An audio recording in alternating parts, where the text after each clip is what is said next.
back now to The Insight. We continue with the conversation with the panelists after, of course, running by you the sports and the business stories.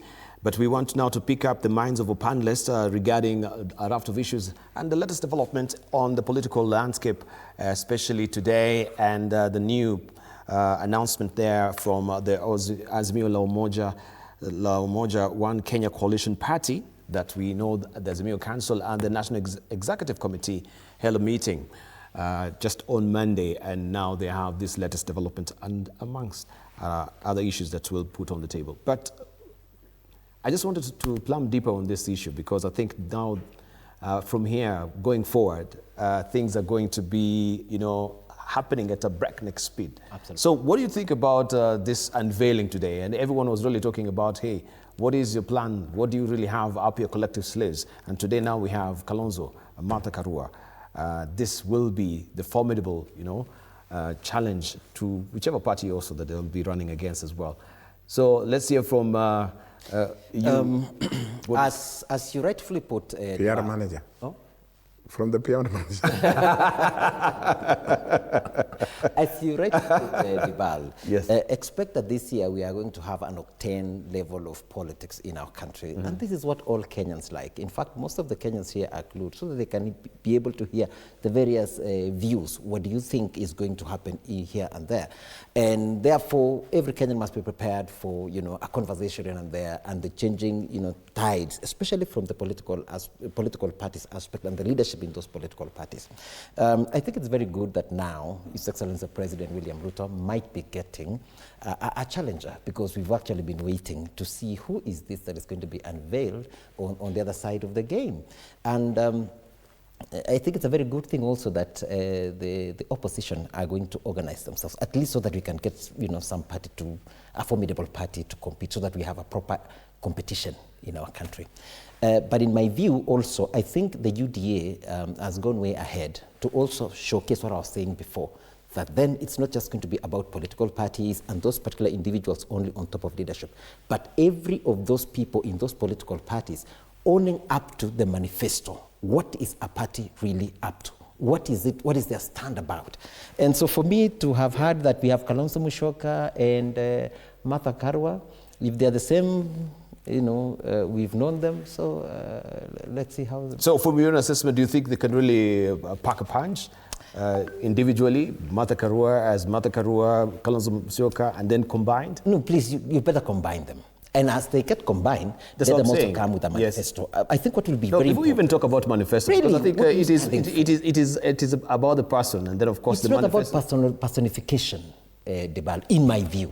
It is, what is it that you're coming to do to Kenyans? Yes, no, but the reality on the ground is, of course, we see what is happening with ODM, and of course, Brian here will tell us more. It's all about also the person who is holding the party at the end of the day. So bottom line is, we are watching also the unfolding events on the other side of the team. But so far so good. I think they are doing well. I really wish they would really better build up properly, because I can tell you on this other side, they would really face a formidable challenge. Brian, do you think this really came from the left side? Is this what you expected? Have they met your expectation? First, I think it's a little bit early and a little bit premature to present a presidential candidate and a deputy. Of course, this is the feeling of Azimio. This is not the feeling of the United Opposition. As you are aware, Gachagua has a party called DCP, and is a major factor in negotiations in terms of who will be the presidential candidate and how you proceed. Basically, what I can see they're trying to do is, like, you remember those days in 2002, when Mwai Kibaki sat down with Michael Kijana Wamalwa, and they created something called NAK, National Alliance of Kenya.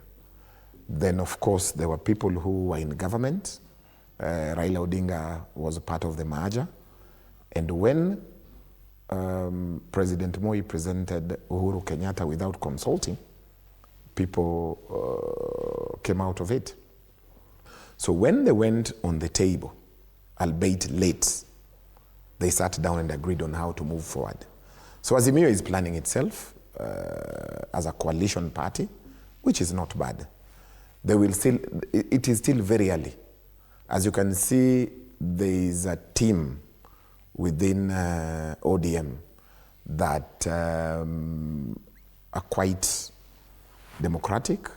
They carry certain values that do not literally agree with the UDA. So it is still very early. That is Azimio. They have their position and they're allowed to do so. And you know what people don't understand again is that Azimio is actually the party that Raila ran on.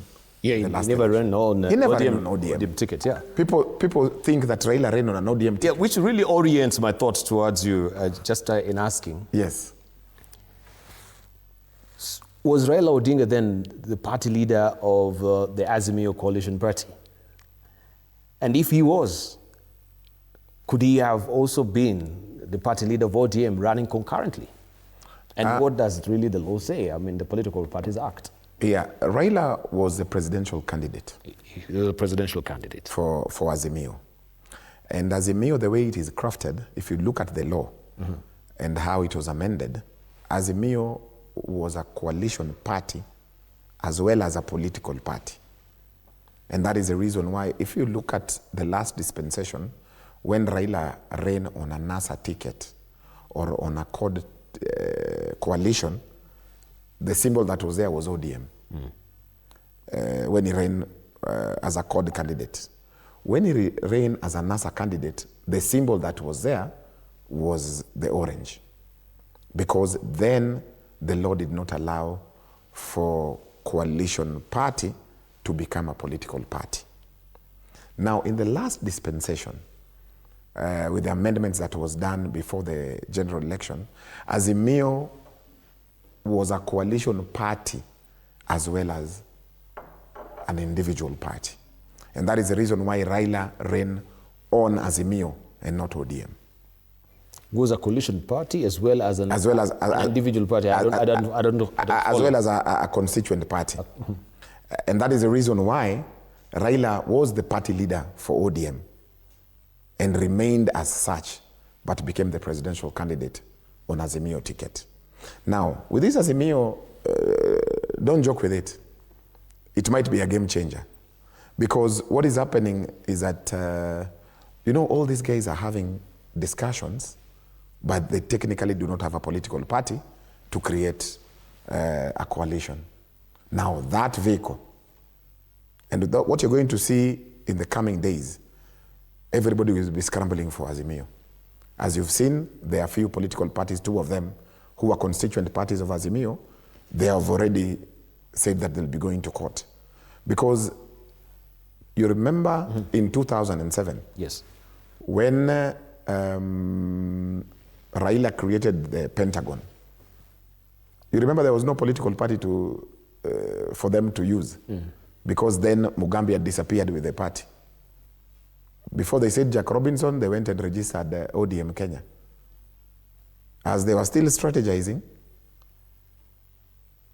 the senator for, what was his name? Maanzo. Dan Maanzo, yes. Ran away with ODM Kenya. So they did not have a political party. Correct. They were so popular, the way this united opposition is, but they realized they do not have a political party. The state had approached Maanzo and then Kalonzo, and they told them, we will run as PNU, you run separately, we will fund you. And Nani switched off his phone, Maanzo. We were looking for him all over. That is when Mugambi said, why are you struggling? Come. We'll give you a vehicle to and it was not cheap. It came at a very steep price, the ODM party. So this Azimio coalition party, as well as a constituent party, is a very, very important vehicle. But it seems they didn't do a wider consultations because just as you mentioned, NLP, UDP, they've rejected these changes. No, they're calling it illegal, null and void. And you will see them coming along because the state machinery will be funding a few individuals so that this does not proceed as it should. The state machinery will be funding so that it can scupper the whole process. You will see, leave alone those two constituent parties, you wait and see. The game has just started. Yeah, it will be challenging the courts soon. You know, on one hand, I really appreciate Brian Wakili. He has really a deep history of, you know, the times and what has been happening in the political topography of our nation for the last almost 2-3 decades. And I really applaud him for that. I've had several engagements with him on other fora. And one of the things I like also about him is the genuity and the truth about it. So the thing is, yes, it's still early in the day. And all these other political parties are doing the realignments because they are doing a response to what UDA is doing. Because UDA is organized. Because UDA already has a plan and a focus. Therefore, they have to do a catch-up. But also, one of the things that I like, Brian, is like he like casting aspersions and believing that maybe the state will come and fund those small political parties. Those small political parties, most of them will come and work with UDA because they want an organized place. Because if you are small, you admit that we are small political parties, we are going to go. So as I said, it's still very early in the day, but expect that there are going to be so much dynamics and changes, of course, from the other side of the game. So let's see how things turn. Okay. All right, let's turn the crack now to talk about what is happening, especially within ODM, because also, Weki, you're part of ODM, and we've seen a lot of confusion also within the party as it stands right now. I don't know what is your take, where do you stand, you as a member, which faction maybe you can tell us today you are in amongst the many factions that we have within ODM, and is this a movement or a moment, just as Hassan Omar will put it for UDA? Now, what is happening within ODM is very simple. There are no factions. ODM is one indivisible political party. We just have different people with different values. We have one group, a team that I call Jodongaich. Jodongaich is a team of brokers who, Jodongaich is a team of brokers who have decided to sell ODM to the highest bidder. And I even heard them the other day saying that, if you look at UDA and we analyze which is a bigger political party, UDA without Mount Kenya is a very small political party. So when you purport to sit down with the UDA, ODM and UDA, ODM is so humongous to sit down with the UDA, and then we negotiate on how we will move forward. Then these brokers, actually even had them the other day saying that, I've never seen somebody who's going for negotiations and they are saying, we do not want a president, we do not want a deputy. Clearly, either there is something wrong or there is juju happening.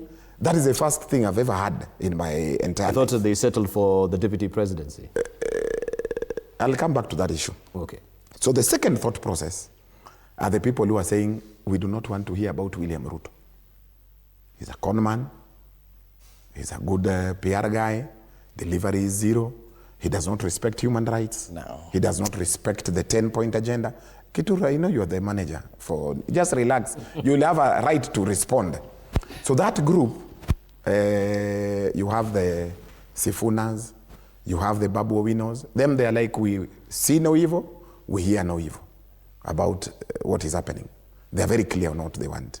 Then there is a third group that are saying, gather all, scatter none. And that they are saying, let us sit down and get organized and let us have our presidential candidate. For crying out loud, Dibal, for you to go and sit down with another political party, you must have a presidential candidate. You must declare, you must organize. You must ensure that you mobilize our people and show them that there is light at the end of the tunnel. Raila told us that who told you that ODM will not have a candidate? Even if you want to go and auction us, wholesale, look like you're consulting. Look like we have a plan. Look like we have, and let me tell you, ODM has serious people who are capable of running a presidential campaign. But guess what? They do not want us to be organized. Now, what is happening, and as I've told you, William, let's give him, is very brilliant. He has realized that negotiating with an ODM is a momentous task, because that is a big movement. That is a big political party. And when you sit down with an organized ODM, they will tell you, look here, we will take a deputy, we will get 50% ministers, 50% PSs, 50% ambassadors, 50% parastatals. We will negotiate and ensure that our people get that which is rightfully theirs. So what is he doing? He is literally busy cannibalizing ODM. As we speak, he has funded Ali Hassan Joho and Coast MPs, and they're saying, if you do not talk with Ali Hassan Joho, we are not going to deal with you. What has he done? He's cannibalizing ODM. He's sent Oparanya, one of his ministers, in Kakamega, and now there are two factions of ODM.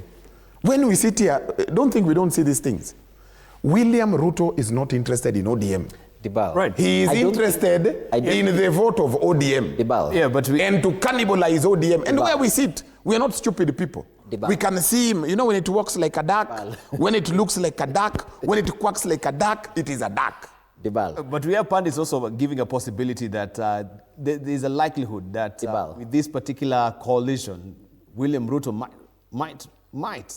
I don't know if it will be an ODM ticket, but the likelihood of that, everyone is really talking about it. I think it's quite unfair to let, Brian, with his fertile imagination, and as I told you, he's an extremely brilliant lawyer, and to begin creating aspersions and imagination, that probably because one of the cabinet secretaries, Joho, who comes from Mombasa, we know he was a governor. He's a formidable politician.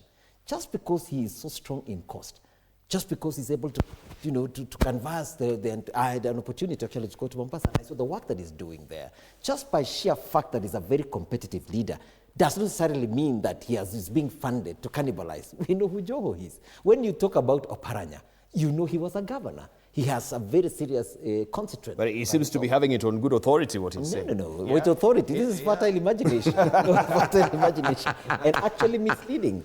And in any negotiation, by the way, what is happening, like even today, I saw in the news that you just read a while ago about the 10-point agenda, which was signed between the ODM and the Kenya Kwanza, and the William Ruto, President of the Republic of Kenya, is still following up on the agreements.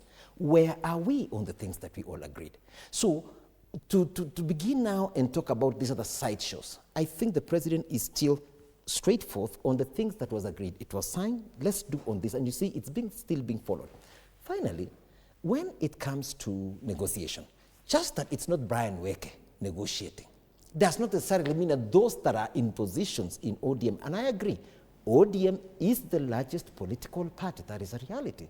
ODM is a movement. That is a reality, and we respect that. And they can come in and negotiate. Even if they want the president, it's fine, as long as they have what it takes. If they want the deputy presidents, if they want the cabinet secretary, as mentioned, 50% of this or the other, this is a discussion that will happen at the right time. And therefore, I want to ask Brian that if you really want to be part of those that are coming to negotiate, use the right channels to get there, and then give the right negotiation to the ODM party. But in my view, the leaders of ODM, in my view, are very competitive, qualified leaders to be in those positions. So let's give it time that even as we work together, there are those things that hold us together. The 10-point agenda, even the issue of the NADCO report, and those things that will bring our country together. That is what we need to focus on. But let's stop our imagination, Brian.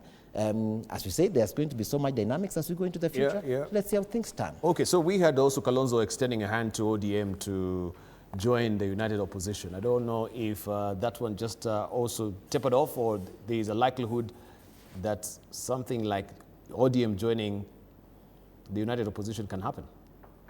Of course. If you look at the last meeting... Or it's a faction of ODM that... No. If you look at the last meeting of the Central Management Committee, it was very clear.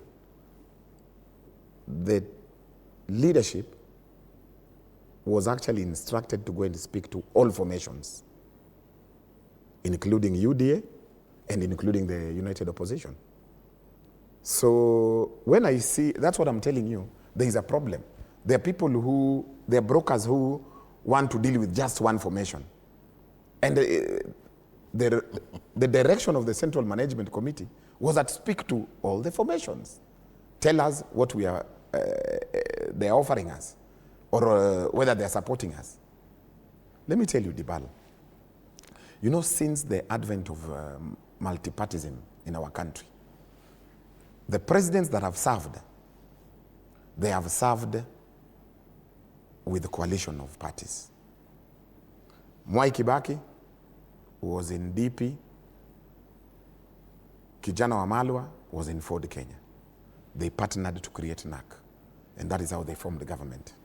After, they now joined with the LDP, if you remember, and created something called a NAC. When Kibaki served 2 terms, the second he actually made it with, Nani was his deputy, Wiper. Then was ODM Kenya. The second president that served and after multipartism is Uhuru Kenyatta. He partnered with William Ruto and they made a formidable candidate. Now, William Ruto brought in a brilliant idea and asked everybody to collapse all their parties, and they created UDA. Now you want to tell us ODM, that William Ruto wants to do business with ODM. For the first time, we have a presidential candidate and a deputy from the same party that has no support. Surely, are we? But he's already doing business. Are we? What business are we talking about? And that's what I'm talking about. You know, if you look at, I've given you history. Yes. Coalitions sit and discuss who takes the president, who takes the deputy.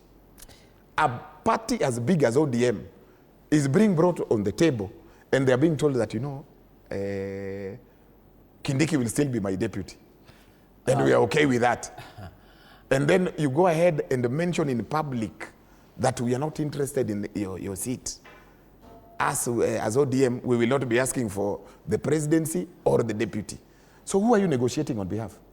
Is it on behalf of yourself? Or a small cabal? Or the ODM party?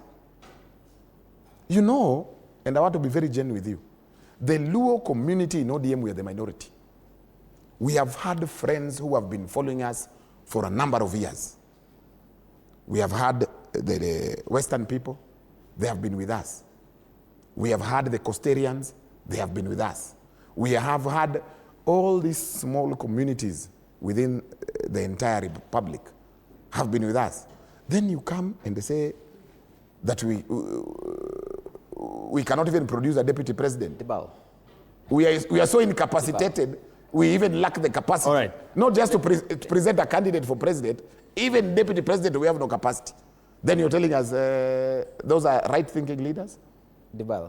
I think Absolutely. in my view, Brian is being a bit myopic because the government is quite wide.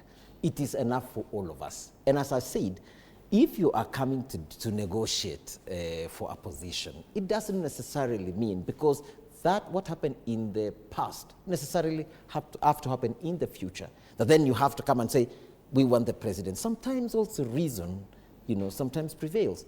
Probably everybody assesses themselves.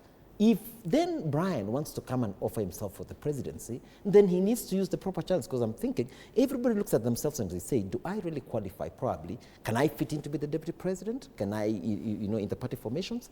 So I think the conversation that is there, of course, is still a bit premature. But as we go into the future, I still say the government is so wide for all of us. Therefore, I want to encourage Brian that then some of his concerns, because I said the leadership of ODM are qualified individuals. We all know them. Most of them have been in leadership for a long time, more than all of us. So they have some wisdom in negotiating and looking at the realities of what they have. Wisdom. Right? So, Brian, if you really want, I think you should really challenge yourself to get yourself into those positions. And also going into the future, by the way, also Debal, don't forget that the UDA has also, and Kenya Kwanza government has done development across the country. And therefore, it has shoved off support, even in areas that we didn't have the support in 2022, because people have seen what President William Ruto has been able to deliver. Therefore, even as you talk about some of the regions that probably have had, some bit of disquiet on account of probably one of the leaders that was deposed from leadership, there are also quite a sizable chunk of this country that are supporting the vision of the President of the Republic of Kenya. And therefore, in terms of these political parties going into the future, it's good to negotiate, but negotiate with some reality in mind. Mm-hmm. All right. Let's move on, and we see also the status of, unless you wanted to add something. I think you... No, I think it's just told us what we needed to know, that we should negotiate with the realities in mind. And the reality is that we have a president and the deputy. We just come in and proceed. No problem. To rubber stamp. To rubber stamp. Those are not my words. It's a foregone conclusion. Those are not my words. Okay. Let's just look at the status of our IEBC right now, because crucially, we have the exit of the CEO. And everyone is saying, is this really a providential time for him to actually make such a move as well? And of course, he's got every lordly right as an individual to run for a seat if he deems so. And so there is this space that we are in, and many questions lingering about the contracts. As we've seen, most of the leaders are really raising questions regarding also previous contracts that we've had with the IEBC. So what do you think will be the impact of his exit? First, if you read the Kriegler report, which was crafted after the post-election violence, one of the key things that Kriegler mentioned is that time runs out not at the end, but at the start. So basically, election planning should commence immediately after elections. Mm-hmm. Because election is not an event. Mm-hmm. Election is not about the E-Day. Election is not about the day you go and vote. That process is a legal process. Now, of course, CEO leaving now with very new commissioners, it is not a good practice. But also, we have to be very alive to certain issues. IEBC has a big problem in terms of confidence levels, in terms of the public. There are very many questions that bedeviled the last election that are yet to be dealt with. You remember the Jose Camagos and all those things. And you see, there is a lot of mischief in this CEO. Because what did the CEO do? He went and extended the contract when the commission was not properly constituted. Of the company called Smartmatics. What was the hurry?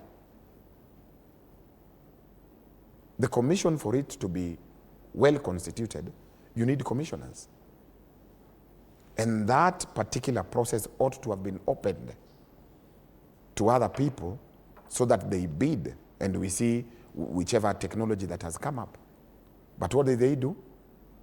With the total disregard of the new commissioners, with the total disregard of the fact that the commission was not well constituted, he went and unilaterally extended the contract of Smartmatics. Well, but they will again say that is, primarily the function of the Secretariat, not the Commission. Let me tell you, for election processes, and more so issues to do with the system for election, that is not the prerogative of the Secretariat. That has to be advertised, and you have to face the commissioners and tell us how you need to make it better in this coming election. So that you can see there is a lot of mischief. And this company, all this process that we've had with the tallying, they're the ones who have been doing that. And unless they were put to task to tell us what really happened in the last election and the election before that, why do we have to use one company? Mm-hmm. As a country. Okay. Well, as a commission, why do we have to use one company to give us a tallying system? In my view, Dibal, of course, Marjan Hussein, I think is an officer. I've had, a personal engagement. I think he was a professional, in my view. He tendered his resignation. Sometimes we honor it, as it were. Behind, definitely there could be reasons, whether he wants to vie or even the matters that probably Brian is talking about. And if there were indeed any form of illegalities, there is always a way to be able to rectify. Secondly, is that we now have a fully constituted commissioners, led by, of course, Ethecon Erastus. And I think that is the biggest thing, because that is the highest organ within the IEBC that then, ratifies and makes decisions on behalf of the IEBC.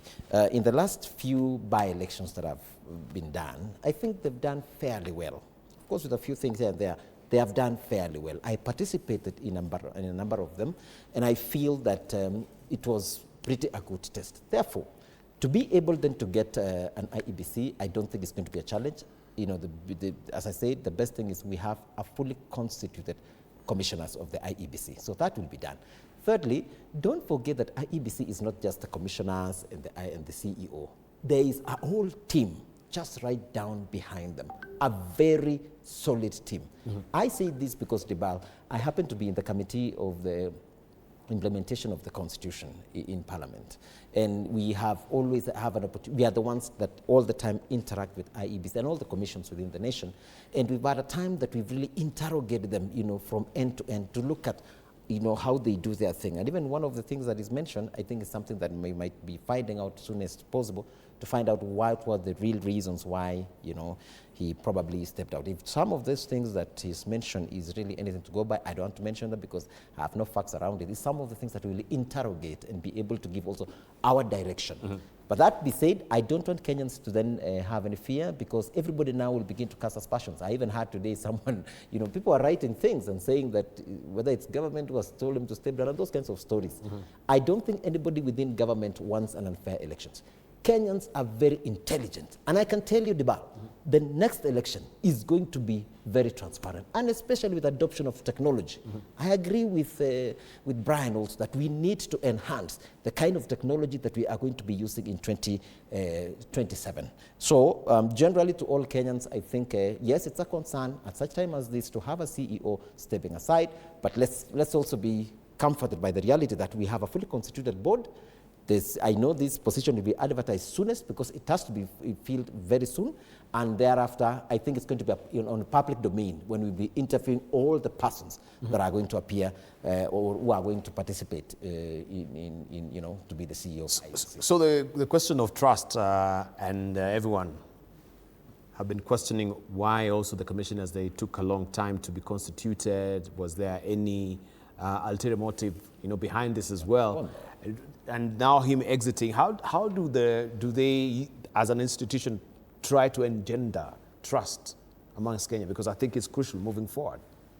I think the last meeting the Commission had with the United Opposition, they mentioned certain issues that would help in terms of building confidence for IEBC. The election is as good as the public confidence. If the public do not have confidence in this commission, then there'll be a problem. Let us call a spade a spade. The last just concluded by-elections was the most violent elections I've ever seen in my life. That was not an election. What happened in Kasipul, what happened in Luyaland, what happened in this place for Wamudende, that was the most violent elections I've ever seen. And you cannot apportion blame to one person.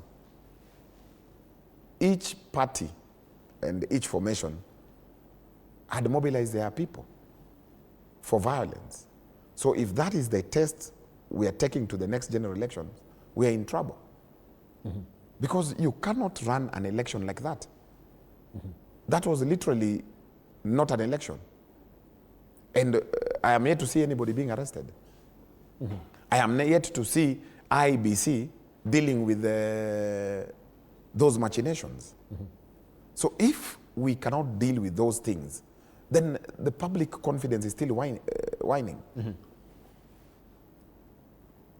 We need to see a very strong IEBC. First of all, the fact that they have literally hounded this guy out of office is a good start in terms of starting to build public confidence. But we also want to see whoever was involved in violence in the last general elections, action should be taken. Right. We have a piece of information here that says the details have emerged. This is from Mr. Regarding the trail of controversial multi-billion shilling procurement decisions that led to the mutual separation of Hussein Marjan, the Chief Executive Officer of the IEBC. Marjan's fate was sealed at a plenary meeting last week after the Independent Electoral and Boundaries Commission's leadership, headed by Chairman Erastus Ethekon, reviewed internal reports and audit findings, while the Tuesday decision by Marjan to leave was framed as a mutual agreement. Multiple sources indicated deep unease over procurement practices, particularly those relating to election technology and legal services. Of course, this is pointing towards Kim's, as Brian has indicated as well. So this intrigues. I think they've been doggedly following IEBC, not even just with Marjan, but previous, of course, you can remember the chicken gate scandal as well. It was still, you know, the secretariat headed by the CA as well. So we need maybe to question, even you as parliamentarians, some of these audits, because I think they've been seeking for more funds to actually, I think they were running short of how many billions? Was it 30 billion? Yes. Yeah. Yes. First of all, yes, but the procurement processes has been a challenge. Let me tell you, I happen to have been in a public investments committee for my first 2.5 years when I was in Parliament. And what we usually work on is the reports from the Auditor General, you know, because all the public funds and processes and procedures are usually audited. I can tell you the reports that are brought into Parliament are so detailed. And many times they're being dealt now by the commissioners first. And of course, Parliament will also come and follow it up, because we also, as much as we allocate the resources to institutions of government and departments of government, we later also come and follow up the reports, the audit reports that come from the Auditor General. I can tell you it won't go scot-free. Any irregularity, we give very firm recommendations, they will be tabled in Parliament. And once parliamentarians ratify, that will be it on the recommendations that we placed. Secondly, I want Kenyans now to have confidence that, yes, we have a very tough, you know, serious commissioners in the state. I mentioned earlier that this Ethicon Commission, I can tell you, that gentleman is just, you know, something else, a professional, very firm, forthright about what he's doing. So I do expect that going into the future, we will have a very formidable elections, that we'll have a body that will be able to run proper elections in our country. I want to agree also with Brian that we do not want the things that we saw happening, you know, true in Malava, Mbeere North, you know, where there are pockets of violence that happen here and there. We can actually vote without necessarily having to fight the bar. I can come with my vote, I cast, and then I go back home as long as I trust that there's a system that is going to be fair enough in transmission of the results. And therefore, one of the things that I know also in my committee we will be looking into is to make sure that IEBC is well resourced. They have appeared before us. We will be having the supplementary budget coming in as soon as we get into the sittings, and then also the budget process that will be coming for 2026, 2027. I can tell you, we will make sure that IEBC is well resourced. And therefore, the aspect of resources, we'll do what we can. But what does this really portend? That now, yes, we have audit findings showing that, you know, there are loopholes, there's malfeasance and, you know, financial impropriety that has really happened. Do you go scot-free?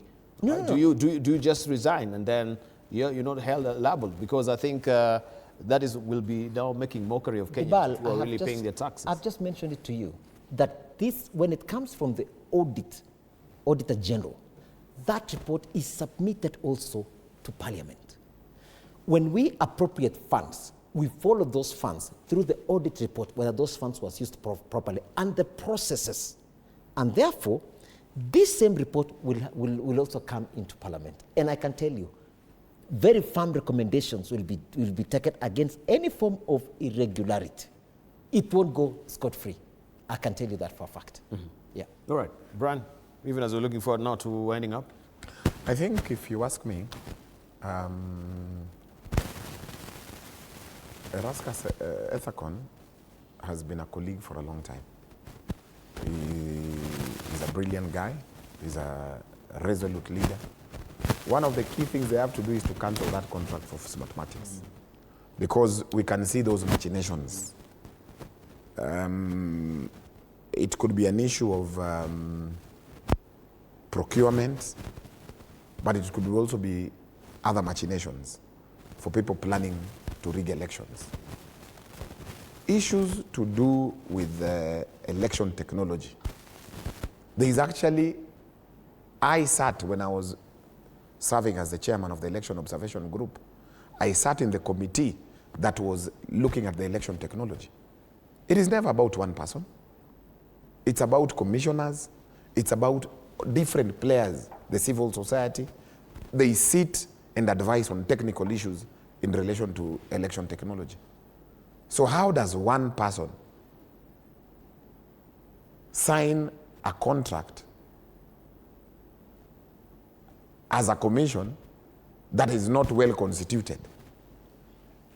If you ask me, that contract is null and void, because he did not have capacity to sign that contract. So was the entire secretariat, somehow crippled, immobilized because we didn't have? Now let me tell you. Because for the longest time, you want to tell me so no procurement. Now the law is so funny. You on the other side, you're not really, bringing on the commissioners because of political issues that have bedeviled the entire process as we saw it. Now, do you know, it's so funny? The commissioners of IEBC, they are not board members. They are actually executive commissioners. And if you look at the provision of the Constitution on constitutional commissions, IEBC, the commissioner, it is indicated very clearly, the commission, for it to be well constituted, is the commission and secretariat. That is the reason why we've always had a big problem between the powers of the CEO and the powers of the chairman. It is not clear. The commissioners are executive commissioners. They're not board members. There is no corporate governance. And that is the reason why the CEO does not announce the results. There's no more Ngozo code. We need to be winding up. I think, Debal, I would have also expected you to talk about, of course we focus more on politics, but I would have also expected you to talk about the taxes that government then is giving a relief to Kenyans earning 40,000 and below. Yeah, as we're winding up because of time, yes. And also a reduction of those who are earning 50,000 and below. This is, previously when we came into power, the economy was rigged badly. Now that it's easing up, the government of President William Ruto is doing so well in looking and being sensitive on the ordinary Kenyans. I would have expected you, when you are looking today at the news, looking at the sports stadiums that are coming up across the country. Those are the kind of conversation I wanted to hear. I wanted to hear about the roads that President William Ruto has proposed, an infrastructure fund of over 5 trillion, which is amazing and imaginable, changing the whole country. I would have expected conversations on how SHA is changing over time and impacting Kenyans. I would have expected to hear, of course, we had a conversation about the climate mitigation and interventions, how far we are. Because if we began that conversation, of course, we'll want to also I would have expected you to talk about KRA has not hit its, tax revenue targets, and yet now we are also taking... No. I would have expected you to talk about I would have expected to talk about affordable programs. Not even that. When I listen to these guys, that is a joke of the highest order. Do you mean a joke? That now, because we are going for elections, now you have to tell, these guys who are earning less than 30,000, now you'll not be paying tax. We know these gimmicks. No. And let me tell you, Kenyans are not stupid. They will not fall for this trap. It was me who... They know that we are coming to elections. So now, payslip, let me tell you, payslip employees will never vote for this UDA. Let me tell you. So now what are they trying to do? Again, gimmicks. PR processes. You had given him an opportunity to be able to... Let me tell you, the fire that will deal with these guys. We knew that we'll have an election in 2027, in 2022. It Next did not year. come as a reality that election is going to be next year. We came in with a battered economy. Everybody knows that for a fact. All right? But over time, when things have eased up, the government has said that it's so conscious about how the livelihood is for Kenyans. And now, every Kenyan who is earning 30,000 and below will not be paying pay as you earn. Those who are earning 50,000 and below, they have been reduced by 5%. Yeah. This is something, Brian in is fact, asking- going into the future, we might even be, suspect. reducing even those at 100,000 might not even be paying taxes because Kenya now has stand on its feet. President William Ruto has changed our nation into a country that we all dream of. Singapore dream is surely coming on the way. All right, my music is up. We need to wind up. Let me just give you 30 seconds to wind up. Let me tell you. They give me this. Let me tell you. You know these Kenyans on the street. I sit with them. I engage with them. They are not stupid. They will welcome this move, but they will know where to vote. You know these machinations. We know them. Now they came with a story for the last elections for hustlers. We want to elevate you. We've done We are bringing you. Now that thing, they've not dealt with. The first thing they did, they tasked all hustlers earning 30,000 and below. Now they're telling us the narrative has changed. Now we are going to Singapore. Yes. We are not Hustler stupid. Fund Alright. is doing very well. We are supporting young people also with the program that we've seen the president going PR manager. around the country. We are not that stupid. Supporting young people with 50,000 and such kind, teaching them on aspects of investing, personal investment, personal saving. This is an empowerment that is happening across the nation on all the young people of our country. I can also want to tell Brian, we also walk in these streets. And Kenyans also appreciate the big dream that the President of the Republic of Kenya is carrying our nation into. All right, let's leave it at that. Brian, thank you so much for coming through, and I hope we'll have these engagements moving forward as well. And Bwana Gitura also, thank you so much. We're looking forward also to the resumption of Parliament. Yes. Yeah. Next week. Sure enough, yes, we have a whole bucket full right. of activities and laws to be able to pass. A lot of regulations coming, so it will be quite a very busy session. Safaricom will be on the table as well. Absolutely. Big conversation. We've seen also the participation forums that is already ongoing as well. Election laws that will also be doing there are a lot of recommendations that have been made, so we'll be doing a lot of adjustments, a lot of technological, there's a lot of changes in technology, so there will be a lot of laws also that will be coming in for our consideration. So as I said, and also the budget process is also taking shape towards which when we are heading to 2027, that will be election year, so there's so much that will be done actually this year, so much. Right, thank you. Looking forward to the resumption of Parliament as well, so that we may see how this really pans out. I want to thank you, gentlemen, for that very massive discussion. I think we should have had more time to deliberate on those issues as well, but thank you nonetheless. We are. I really do appreciate it. All right, thank you for your valid company as well.